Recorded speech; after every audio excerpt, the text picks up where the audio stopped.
38. It's our weekly podcast where we discuss all things game audio, from creative ideas to latest techniques, project experiences to audio secrets. Here's where you'll find your in-depth coverage and opinions related to whatever topic we can think of at the last second. Alex, what's our topic? The topic is Vince's. Look at Vince. He's happening. He's got the goatee. He's got the glasses he bought in Japan. Nice. What a man of style and class. Cats and beards are very important in game audio. There's even a podcast that talks about that. Vince, do you have a cat? No, I don't. My girlfriend has a cat, though, and he loves me very much. Well, that counts. Yeah, after the Japan trip, he was just going crazy over all of my stuff, rubbing his scent everywhere, on my shoes, on my book bag.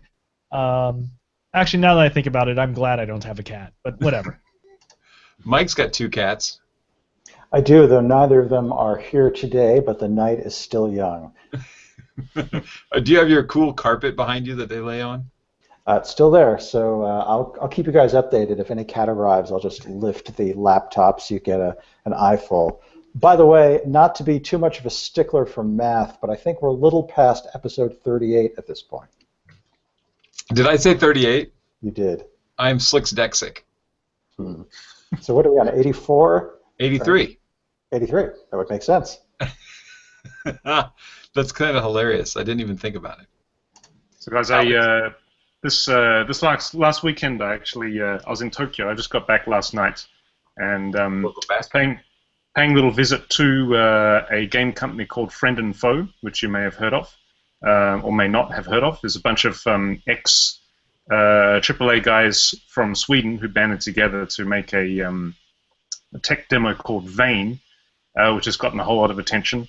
And yeah, just visiting their studio. The reason I'm good friends with their audio guy is because he's kind of like me in that he likes synthesizing all of his sound effects. However, he takes it a step further because he actually has a proper rig, like mostly hardware. He's got what does he have? He has an MS-20. Actually, as a present, I gave him an old Alesis SR16. Because it was going for cheap at the local kind of brick and brack antique shop. I thought, oh, here we go, he'll like this. I love those. Actually, it was the very first time. I'm kind of a little ashamed to admit, but it's the very first time that I've actually done a jam with all electronic instruments.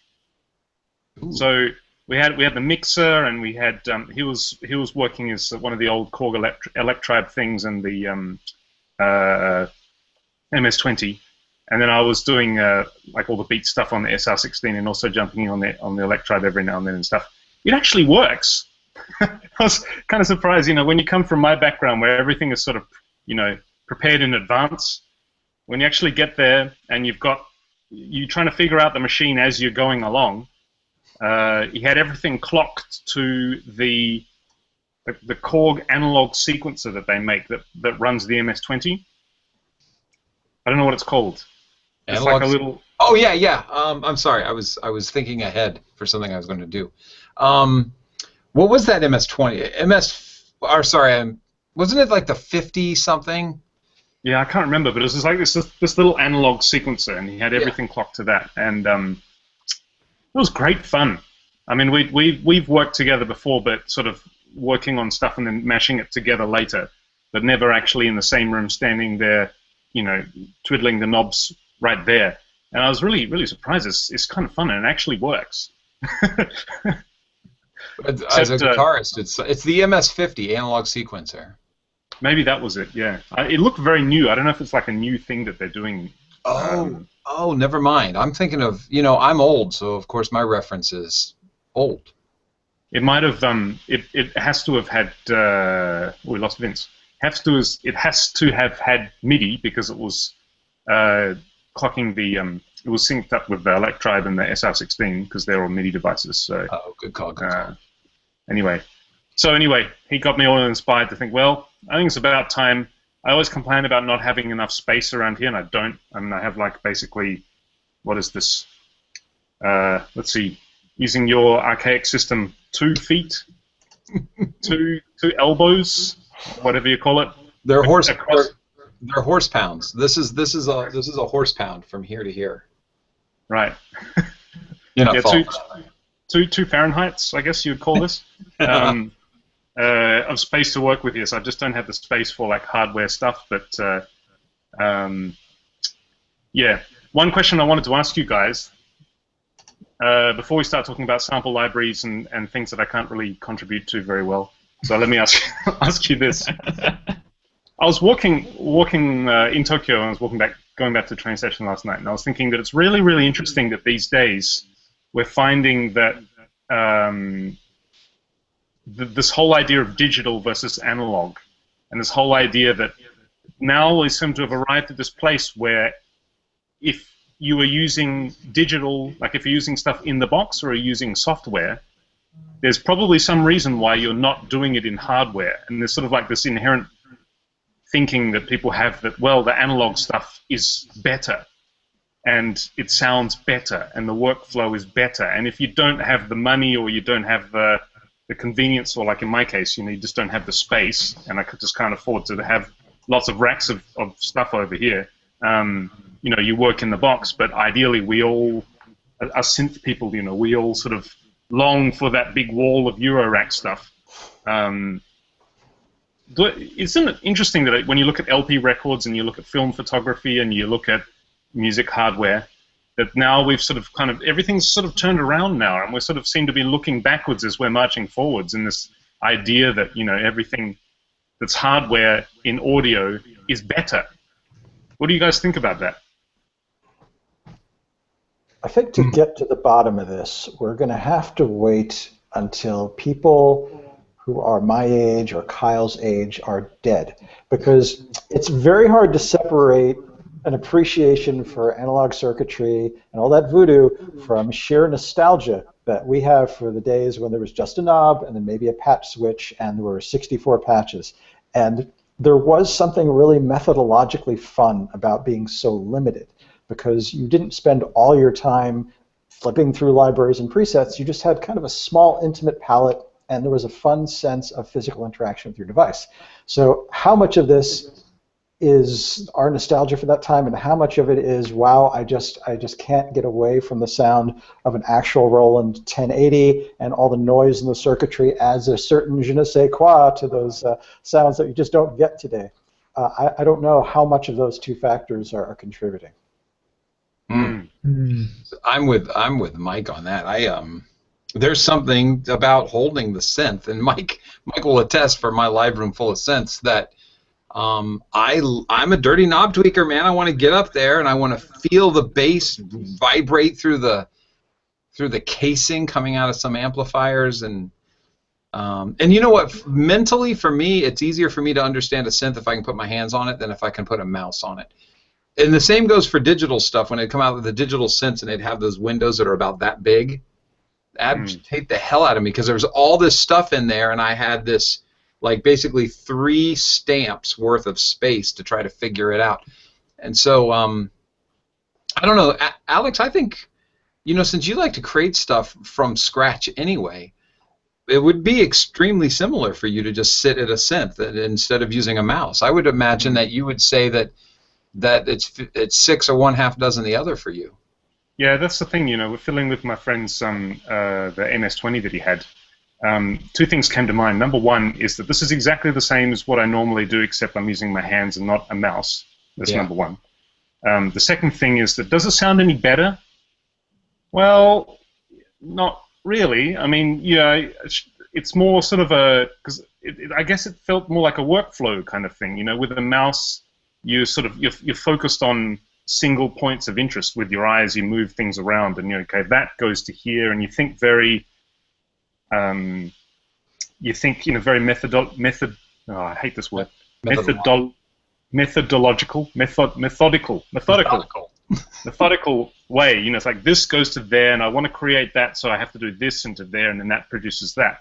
Whereas when you've got the thing there and you've got these knobs, it's less of a sort of a point focus of interest, and it's more just an overall thing, and you feel more tempted to decide, screw it, let's put that into there and see what happens, or let's just slam that up and see what happens. And, but there's also what it's coming out of that makes a big difference. Like, for instance, I was talking to JK, I can't think of his last name right now, but he has a website called soundsandgear.com and machinetutorials.com, and he was talking about how the Albion string library, they recorded things to tape, and that he prefers that library. And so when you're messing with a synthesizer and it's coming out of an amplifier or some sort of, contraption that's giving you sound rather than a computer speaker or a set of headphones, or in this case I've got these Klipsch THXs, which is still pretty good, but there's nothing that I could not make those THXs sound as good as an amplifier if I were running a synthesizer through it. And so if I'm on software, I'm limited to what I'm experiencing it through, and therefore with an amplifier, I'm moving a lot of air and I'm feeling all of that, and there's something amazing about that sound, especially when a synth goes all the way down to the bottom and starts shaking the roof. You'd have to really crank up your 5.1 computer system to get your software to do that. I think there's a lot of obviously with software and in-the-box stuff, there's so much convenience to it, and especially in our work, when you need to work quickly, you need to work reliably, you have a result, you've got to get there really fast, and there's the convenience with having everything, well, in the box, as in all right there within mouse reach, I guess you could say. You don't have to fiddle around with cables and patching, and it's not so much a case of recording one thing once and then having to, that's what you got to work with, unless you want to repatch it and do it again. Everything can be kept very non-destructive like that. However, one thing I kept on coming back to was the fact that the MS-20, for example, the MS-20 sitting right there, little keyboard, cables, it comes pre-patched, so you can just twiddle knobs and you get something, or you can start hooking stuff up and using the little modulation matrix. It'd be a fantastic thing, for example, for my son, like to work with my son. It's like, okay, this is a synthesizer, and he knows what the sound of a synthesizer, he knows how to identify synthesizers in music, because I've listened to a lot of ABBA. That's the guitar, that's the Yamaha stage piano, and that's the Oberheim OBX. Anyway, it'd be great to sort of say, okay, here we go. Okay, let's have a listen to what a square wave sounds like, and what can we do with this, and here it is, and just put that in there. You can't. It's really hard with software, because then you've got to learn, well, this is a mouse, that's a pointer, you click there, and then you hold down and move it up and down to rotate this thing, which makes no sense, really. Yeah, you click something and move it up and down to rotate something. Especially since software keeps, software synthesizers, they are even trying to emulate a lot of hardware synth. Like there are some you can turn around and run the patches from one module to another. And when you get to something like Reactor, they've even gone modular. Like build your oscillator, drag the cable over, and do. Right. They've always been that way. Same with Mac, stuff like that. But now they've stepped even closer to a synthesizer feel, in my opinion. Yeah, it's just really last night I was picking up on some of the feeds that I'd missed when I was in Tokyo, and there's a great, believe he might be either German or Swedish, a great electronic music producer called Lego Welt. And it's very sort of experimental stuff, and he's released like a series of samples for sampled stuff that he's created on the JV2080, and it's really weird. And then I was reading another article about somebody saying about how great they thought the Yamaha AM1X is. It's really bizarre, because I started off with all of this with the Amiga and all the early sampling stuff, and then got into synthesizers right about on the early end of the 90s. So my idea of a synthesizer was the first one that I had was a Yamaha SY22, which is an FM synth. And as you said, Carl, you access this wealth of stuff with this tiny little 2-line, 8-character screen. And that was my idea of a synthesizer. The idea of modular analog stuff with cables and knobs, that was sort of the old world, and this is the new world. And then came out all the virtual analog stuff like the Yamaha AM1X. And now, when the AM1X came out, my friends and I were saying, "Oh, that's nothing. That's not real analog. It's fun. Oh, sorry, Alex. I just thought I had a thought though. Oh, sorry, I didn't mean to interrupt. I had a thought.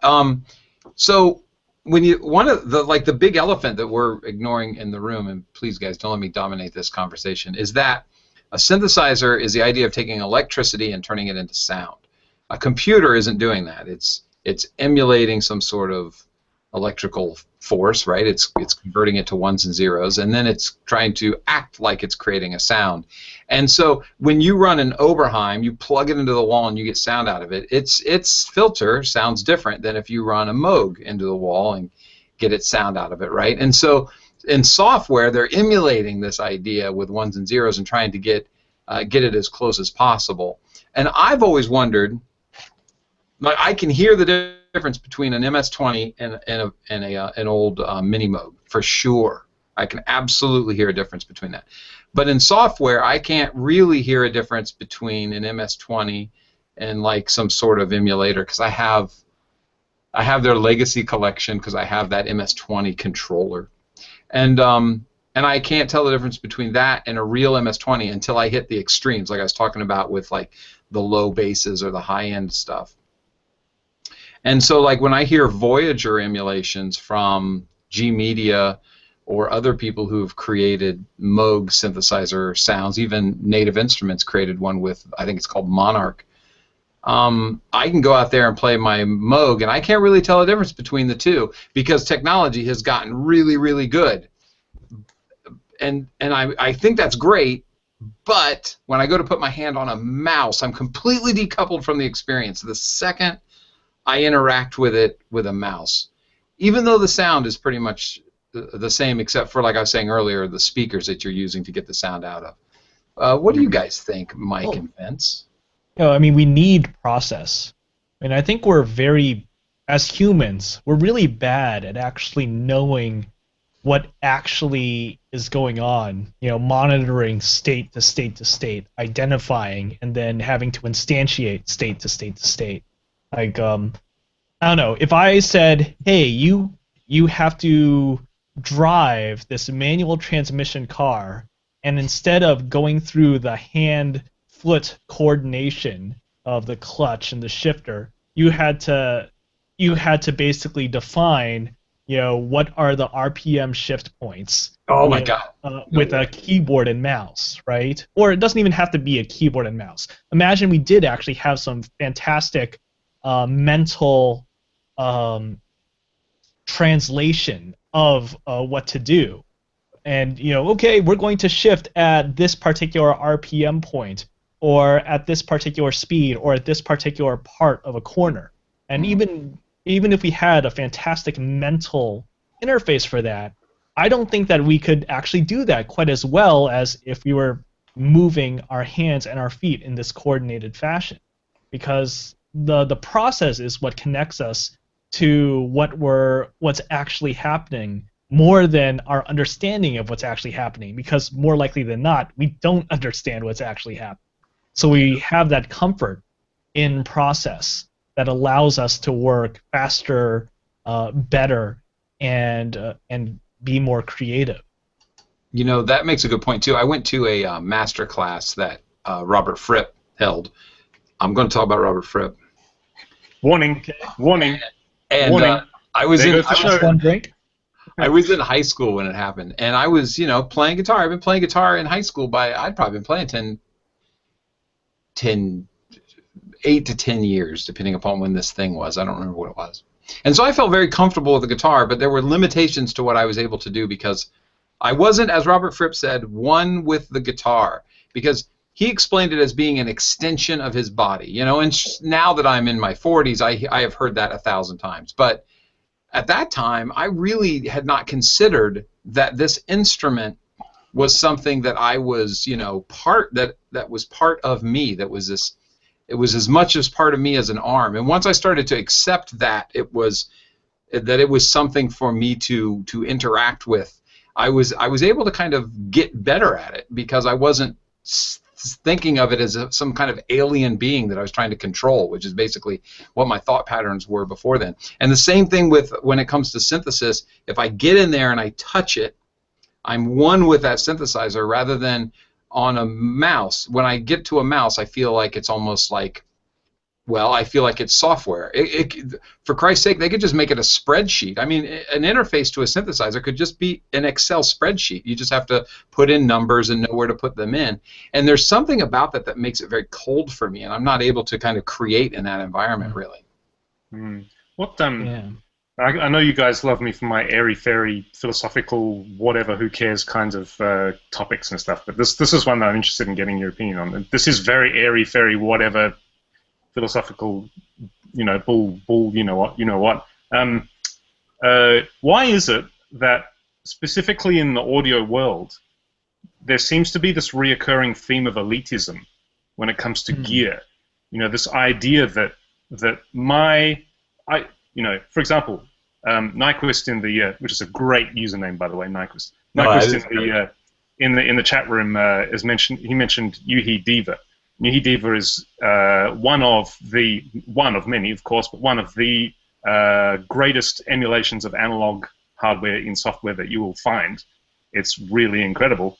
So, he mentions Yuhi Diva. Why is it that, if you got one person who's using Yuhi Diva and one person who's got his real Minimoog right there, or his real OBX, or his real Juno 60, or whatever, there seems to be this tendency in our circles to be very condescending against people who don't have the money, the space, or just don't have the capability or the opportunity to access sort of the real hardware versions of these things that software emulates. And it's like, well, it seems to be all too easy that people just say, oh, well, that's not a real synth. That you can't get as good as the actual real deal when you're using a software emulator. And I remember it's not just now, it goes way back as well. Back when I guess in my generation, because I'm 37, so in my generation on the Amiga, we had 4 channels of 8-bit sampled sound, and you compare the other 16-bit systems of the time, they didn't have that. And so, console systems, I mean. So when we're listening, going onto our friend's place and listening to the music that they have on their, what is it, Master System was 8 Mega Drive. It's Genesis. And, Genesis, yeah. The Super SNES, Super Famicom, all that. Anyway, at that time as well, is like the sense of sort of condescending elitism.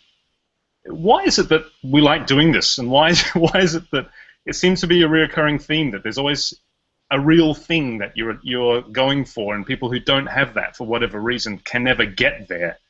Is this a human tendency that we, I don't know, but what do you guys think? This is my airy, very philosophical bent for today. Just feel free to throw it away if you don't want to talk about it. That's a really good subject. Let's not talk about that at all. So moving on to another topic. No, I'm kidding. I actually haven't experienced the phenomenon you're talking about. It maybe because I'm not as much a synth head, and I don't put as much stock in the prestige of owning old gear. The only bragging I have to say is that I've got a Proteus 2 in a closet that I bought from the keyboard player from Air Supply, the band, but I haven't used it in 15 years or whatever. So I don't know. I have not personally encountered that particular snobbery.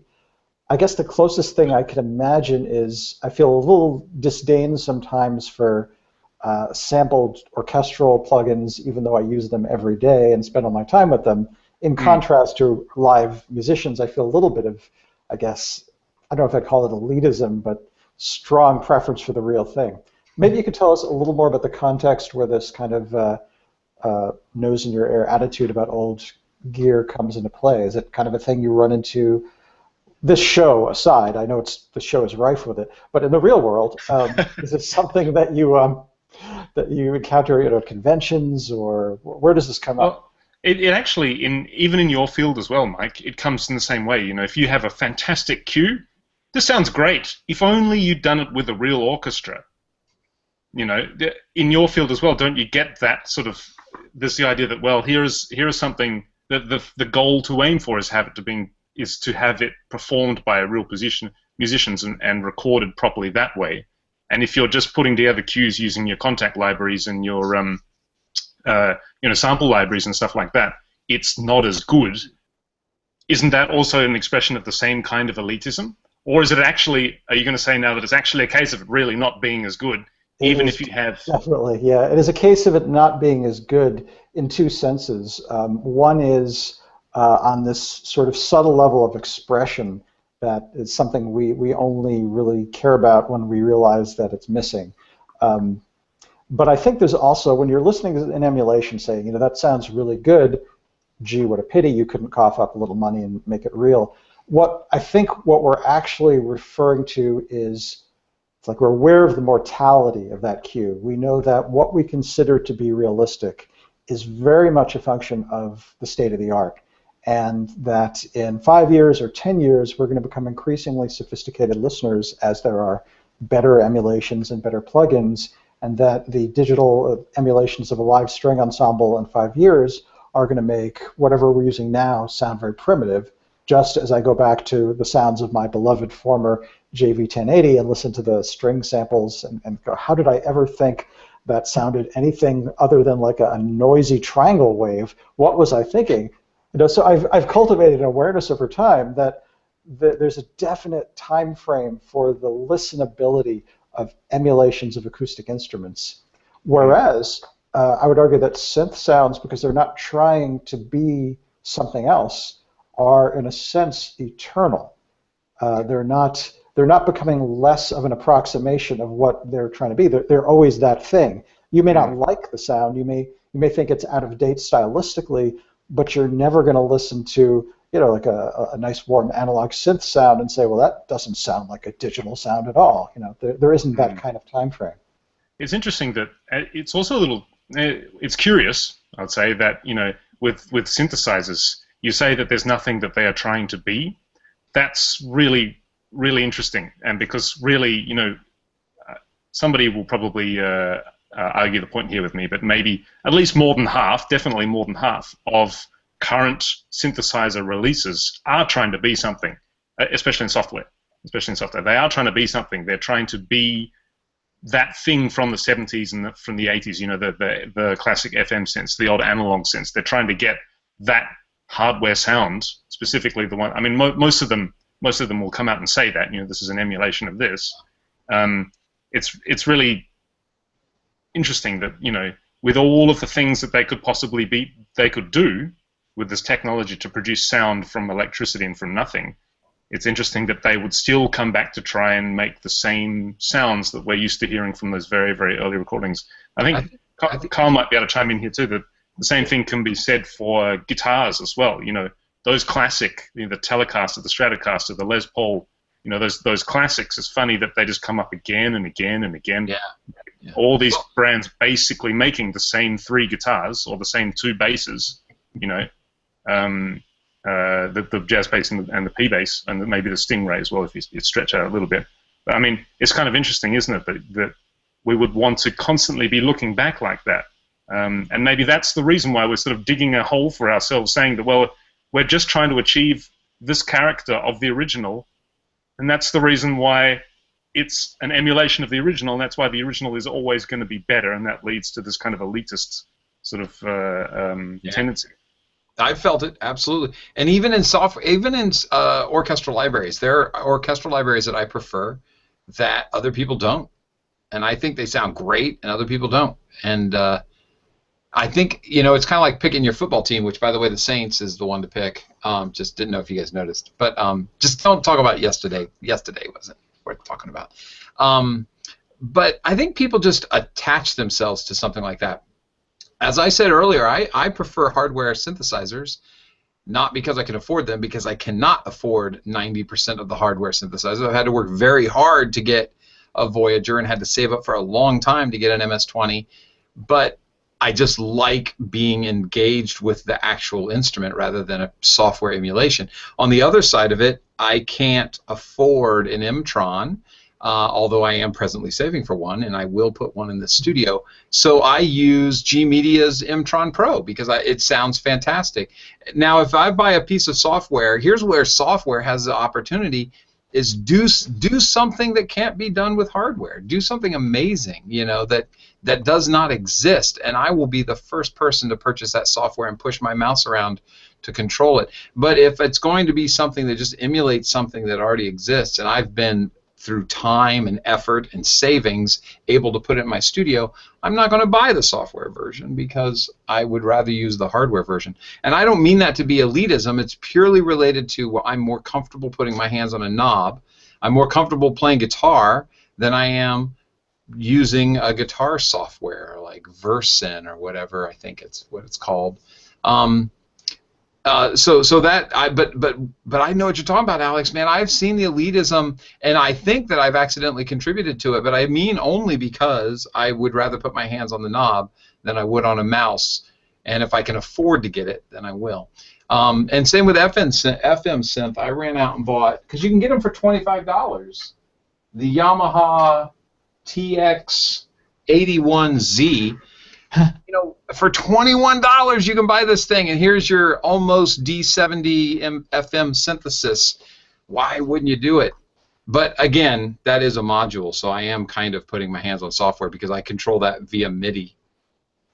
Now, there's something about software synths that's really great, is you can just load them up in your DAW and just start controlling it via MIDI. I actually have to physically run cables out of my MTP-AV and run it over to my Voyager and run another one back from my Voyager and then run audio cables back from my Voyager into my interface so that I can get a sound that you could in Monarch probably create in 5 minutes or less and have all that routing done for you. So if you step back there and say, you know, you said that in software there should be more of, this isn't exactly what you said, but just paraphrasing you, in software there should be more of sort of striving towards something that hardware can't do, to solidify the position of software in this grand, you know, this grand spectrum of different equipment that we have available to us. What is it then, other than convenience? Because that's, you know, I have all of the stuff in this little computer sitting right in front of me, and I can do all my work without any hardware except for this, and that's great. So except for convenience, what is it then, from a sound point of view, that software does that hardware does not? Ooh, that's a great question. So obviously things like, let's see, modal synthesis, comb synthesis. I don't, Vince, help me out. Do you know of any hardware synthesizers that do modal synthesis and comb synthesis? Man, hardware synthesizers. You couldn't get the Wallinger stuff out of a hardware synth, could you? Well, I mean, there's physical. I mean, there's like physical modeling stuff that is, you know, very. That's related to modal synthesis. But I don't know that physical modeling stuff counts, because that's just trying to emulate real instruments. Yeah, that's different. That's totally different. But it's kind of related. Yeah, for some reason it feels related to me. Like they've achieved something. Like I happen to have a grand piano in the studio, but it belongs to somebody else. As soon as he takes that, I have to depend upon some really shitty samples out of my S90 rather than record the real thing. And so there is a place where software is excelling. I've heard some more realistic pianos coming from, like, what is it, Pianotech, than comes out of my Yamaha S90. But again, you see, that's emulation. It's emulation with the specific and defined purpose of emulating a real piano with the convenience of it being in your computer. But you're saying, but like I'm talking about breaking new ground. You're right. I mean, I guess the one example, I guess, that's been around for a long time, especially because this is where I started out. And I don't know why I find myself in the position that I am now, even though I started out doing this. But on the Amiga, the real kind of sample abuse, you know, the real sort of granular, hardcore abuse of samples, that's something that you could really try very hard and do that on a, you know, on your MPC or on your Akai S950 or whatever, but it just takes a long time.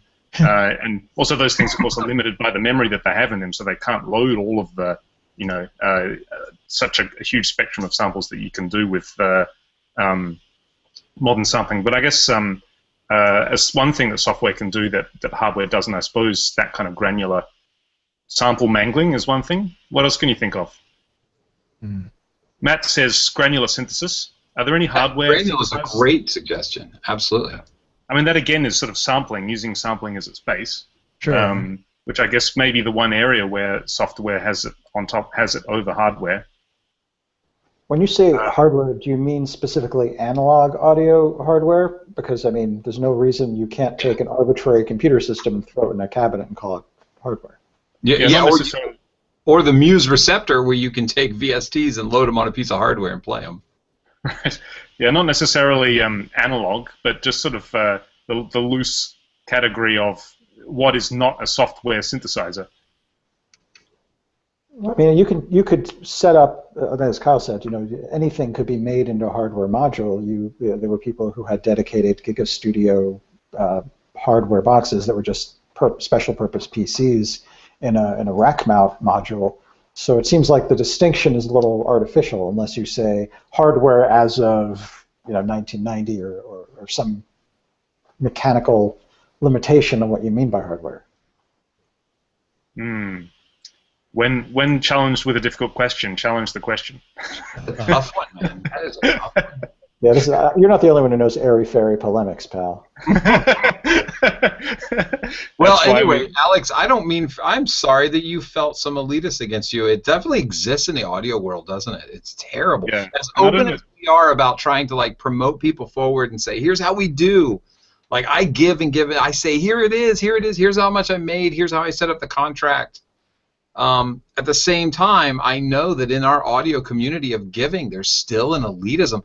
You know what, the one that gets me all the time, and this drives me effing crazy, is an ear. There are people who believe, in my opinion, this is very strong coming from me, and you can call me wrong all day, I'll have this argument, that somebody's ear is better than another person's ear. Unless you've suffered hearing damage, we're all wearing the same basic ears.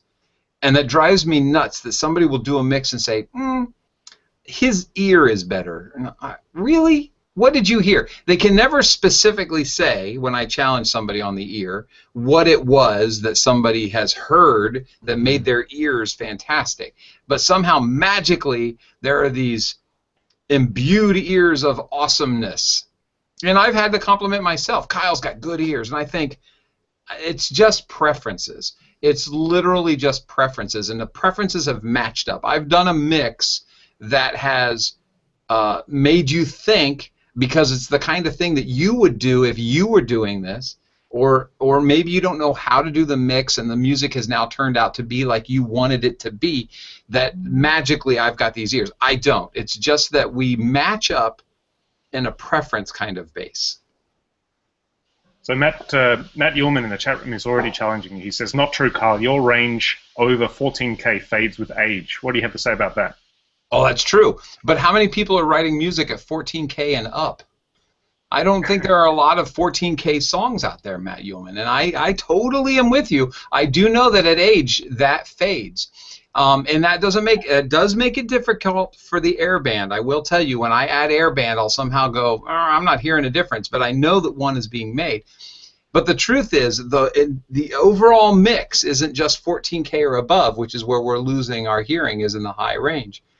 And if that were true, then it would also go to say that everybody who's younger than me would be better at mixing than I am, because their ears can hear in that range than I can.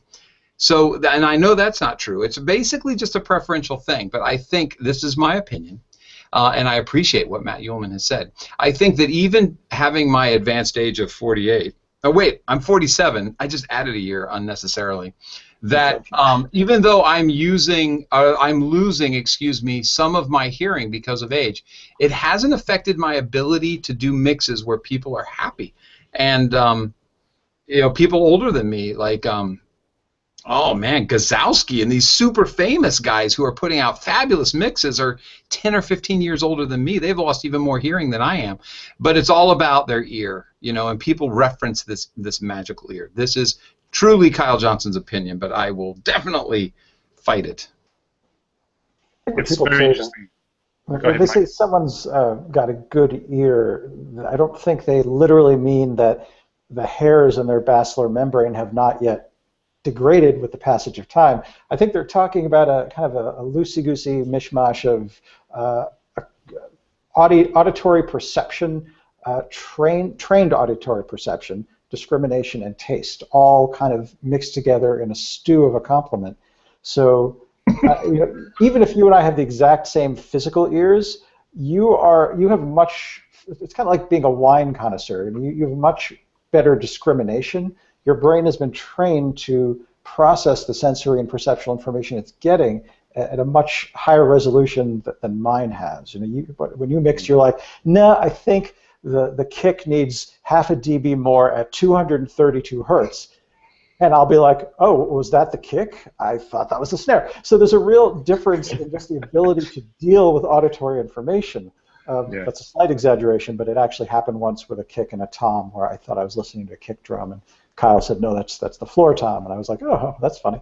So anyway, I think that's really what's going on. That and familiarity with a given style and taste, all of these things are kind of being mixed together when people says he's got a great ear. It may just be like, that is the mixer you want for Cajun music. He's got the ear for that, and that just might mean that's what you've been listening to forever. Yeah. I want to stick one thing in there really quickly because, Mike, it's awfully nice of you to compliment. But the truth is if what I'm getting at is that people who believe that the magical ear exists are also kind of believing that only that person can do it.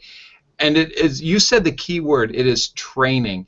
And I'd like to add a word on top of that, it is practice. And the more you do anything, play guitar, mess with your analog synth or your software synth, because Alex could blow me away with synth programming, is that the more that you do of anything, you're going to get better at it. But what I'm arguing is that there's people who believe that there's some sort of, mystical ear, and that's almost as if you've been imparted by the gods in heaven above to be able to be amazing at hearing something, and that's not true. It's just practice at anything, and then matching up preferences, I believe.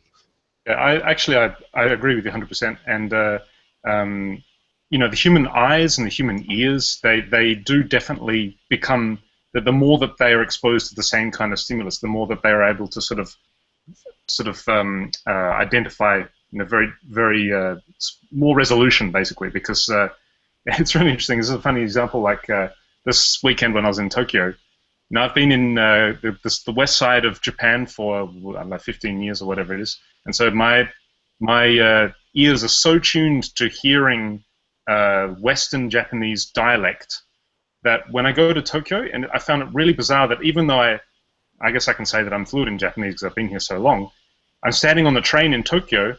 I'm trying to eavesdrop on what people around me are saying. I just can't pick out what they're saying because it's all in such a different, dialect.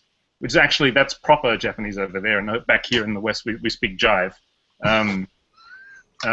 Just like in flying, it was an airplane in the States. Right. I speak. Yeah, we speak jive here in the West. Anyway, it's like really weird, and of course you know that if I was there for a week or so, I'd probably start getting used to it and be able to pick out the words.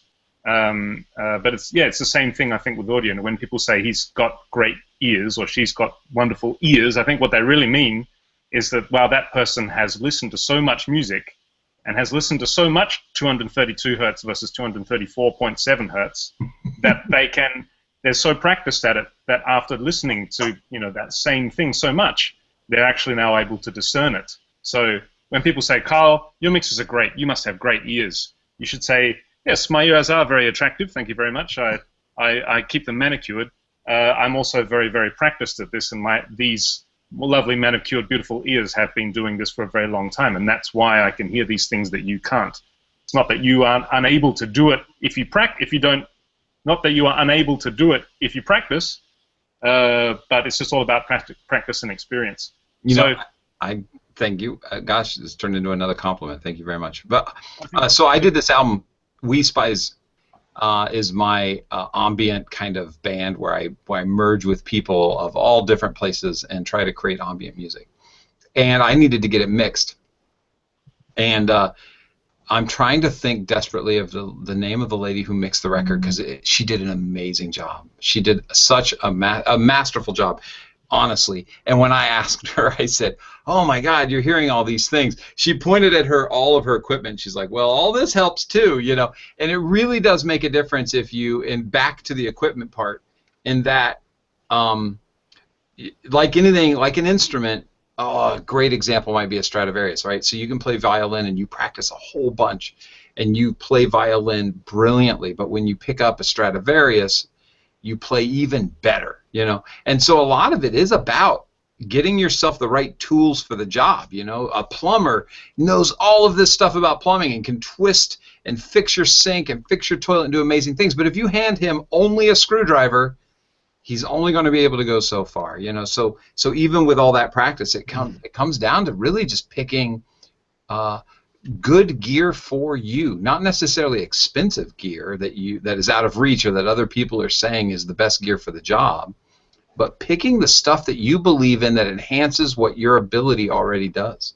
Yeah, maybe we can connect back to what we were talking about with hardware versus software and actually using things, because there's a difference between playing on a I don't know an early 1900s little upright spinet piano to a big Steinway, a big Bosendorfer, and whatnot. But if you practice on that spinet, all of that physical virtuosity that you build up with that perfectly translates over, well, almost perfectly translates over to playing on a nice, big, and awesome sounding grand piano.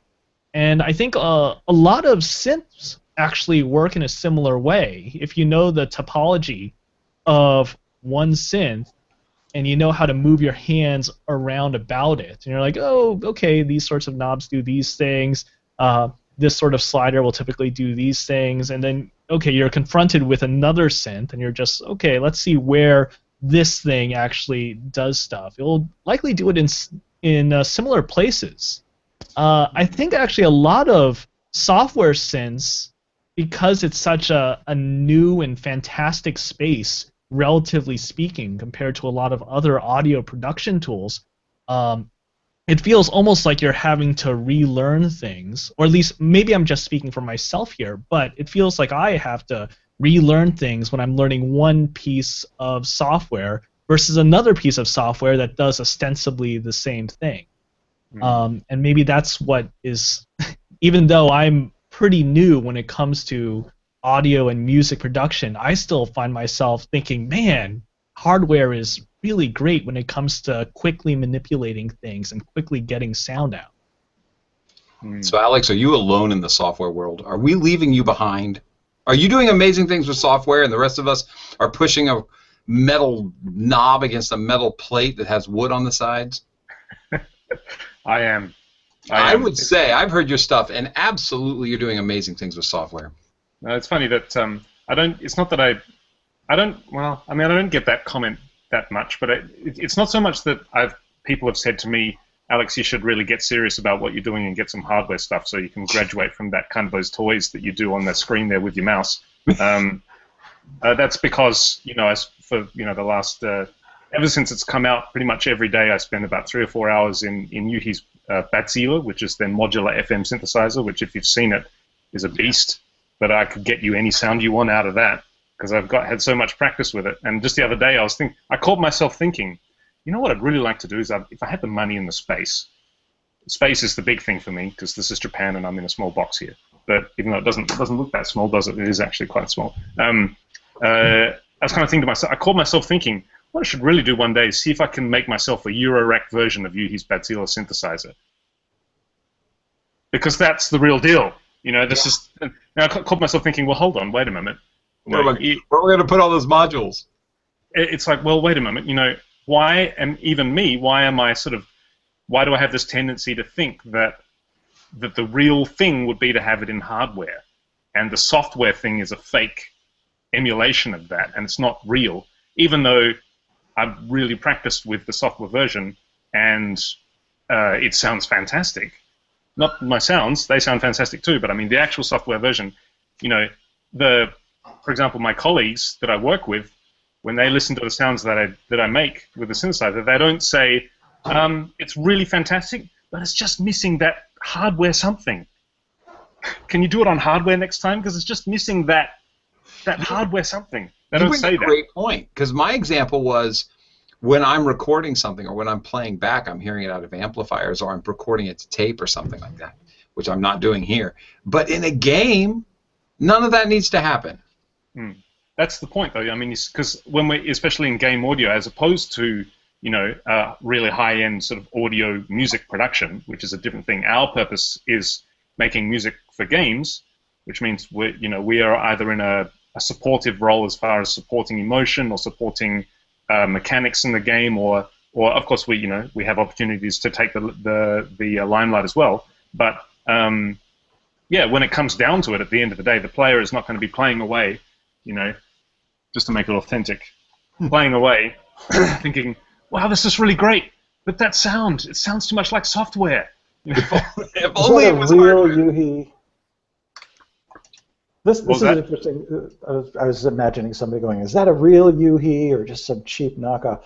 This brings about to an interesting kind of overarching point when discussing the distinction between these emulations of classic boxes versus the real thing, and all these topics is, and I'm not saying this in a rhetorical or pejorative sense, who cares? Like if we're looking at a fine licensed Mellotron emulation plugin versus the real deal that I'm sure Kyle has 5 feet away from him right now, and there's a kind of distinction, as Vince said, procedurally. When we sit down and make music with these things, we feel a big difference, and it may inspire us creatively in some cases and not. But when it comes, at the end of the day, when someone's listening to the results on a track, does anyone care? Is it really just a bias, as I said at the beginning of the show, of nostalgia, or is it simply a matter of process, as Vince said, that we like interacting with knobs, etc.? But is there any distinction in these emulations? Is there any distinction between these emulations and the real thing that a listener who is not an extremely sophisticated enthusiast, who's not Kyle, would care about? It comes into the whole that whole issue of the fine grains of sort of quality that people strive for when they're putting their gear together. There's the curve goes like this, right? So when you get up to the top end, you're paying much more money for just that much difference. And it's like now we're getting into audiophile world where that resonance chip on your volume knob is going to make that world of difference to the sound. You just like stick this little thing on the volume. Oh my God, this has just changed the sound forever. I mean, it might to you because you've, again, with that practice, you've listened over and over and over and over again to the same system, so that when you have the tiny little thing that you stick on the volume knob and then, wow, it's completely different now. Whereas anybody else who walks into your room and listens to it, oh, it sounds great, man. Isn't it all about our workflow, right? What we're comfortable with. I mean, because I had to do a mix recently on somebody else's desk, and it was first of all, I use a trackpad or I use one of these Kensington rollerball mouse jobbies. Yeah. All right. Cool. And they had a regular mouse. You can't imagine how much slower I was because it was a regular mouse. It's so stupid. But isn't all of this talk about how it's just our comfort level and like what you can do with a software synth and what Mike can do with the sound libraries that he prefers and amazing things that he does on the keyboard, and Vince with his EWI and all that. I mean, he's writing practically everything off of an EWI. I just want to go out to my live room and set this and have that moment to create that crazy sound, and I'm already thinking ahead with the composition and saying, okay, at this point I want some like riser that sounds happy, let's say, and I don't go into my software, I go out to the hardware synths and I try to find that sound, and that visceral experience of getting on that machine and trying to find it is just something to me. And so therefore that's the only reason I use hardware synths, really. It's not because they offer anything better as in sound, because now that you got me thinking about it, when I have to put it into the game, I compress it here on a computer and I take away some essence of that amplifier that I recorded it off of. But I guess some of that essence is still there, but it's about the workflow for me. Yeah, I guess just before we wrap up, this is one last thing I want to say to bring it all together. One thing that we can say about hardware versus software and elitism and all that, one thing that we can say is that one thing that is negative about software is that it's so convenient, relatively affordable, easily purchasable. You don't need to go to a shop. You don't need to wait for a delivery. It's really tempting to jump between products very, very quickly. To buy something and say, oh, yeah, this is really cool, get into it for a few weeks, then there's something new comes out and you get that, and now your attention's pulled off onto that. One thing that I think we can say is that practicing on the same thing will always get you better results than whatever other gear you have that's tempting you, because I can definitely say that with regard to like Yuhi's Badzilla, it's a software synthesizer and it's emulating modular FM modules. However, because I've used it for ever since it came out, I've been using it every single day. I'm very good with it now and I know it really well. So if with hardware, one benefit that you have is that unless you live right next door to an extremely well-stocked music shop and you have millions and millions of dollars, you're not going to be just buying this synth and saying, yeah, this is really cool. Get another one. Yeah, this is really cool. Get another one. This is really cool. You're not going to be doing that just because it's physically more of a commitment. So one thing that we can learn from this whole argument, bringing it all together with regards to elitism and software versus hardware and with regards to workflow, is that practice on a limited range of stuff. Yeah. Keep it reined into just sort of the same tools and just force yourself to go and go at it and go at it and go at it. And don't be tempted to get new stuff until you absolutely know you've got everything out of what you currently have.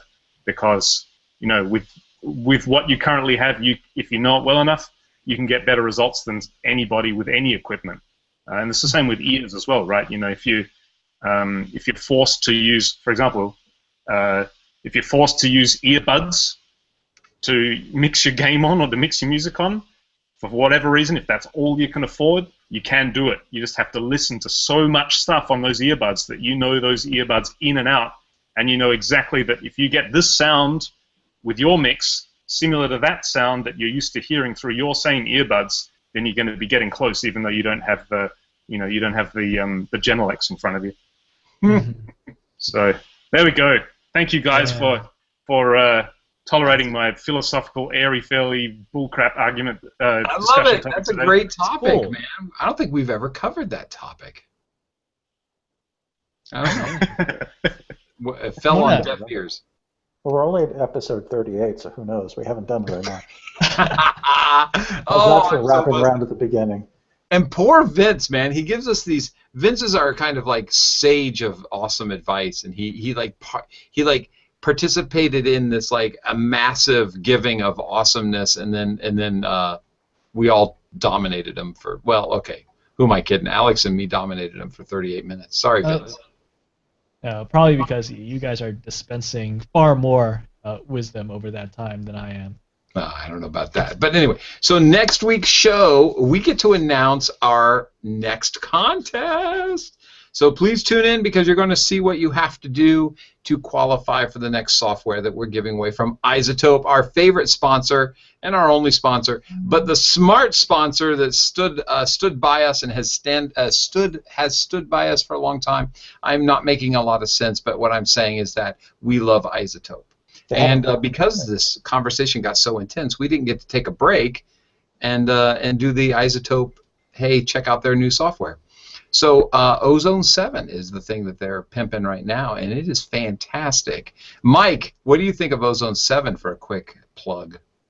No pun intended. It's great. The Pro version, of course, has all these snazzy features, but the I forget what it's called, the finalizer or the maximizer, the stereo limiter has a new mode that I'm really excited about. So Ozone 7 definitely looks like definitely is a worthwhile upgrade from 6 or 5 if that's what you're running. And you know what? I can talk about RX today. I did a mix for a documentary, and RX pulled out all of the reverb off of somebody's conversation. And when I was presented the mix, they said, I'm sorry we're presenting you with all this reverb. I don't know what you're going to be able to do. It was mic'd in a bad place. The room was huge, and it's a secret weapon. What you do is you say, oh, wow, that is terrible. Oh, my goodness, that's really bad. I have no idea how we're going to get that out. And you run it through the reverber, and then they come back 2 hours later, and they go, what did you do? And you say, magic. So check out RX, because what you can do with RX really will build your career, quite frankly. It is quite amazing what RX can do. So with that, next week we're going to announce our next contest and our software giveaway. So please tune in. And hey guys, thanks for being part of the show, and thanks chatties for checking us out. And my God, it was awesome. There was a part in the chat where they weren't even conversing about what we were talking about. And I think that is the best thing ever, because they're just in there being a community. So thank you for tuning in and contributing. And with that, I'll say bye. Bye, y'all.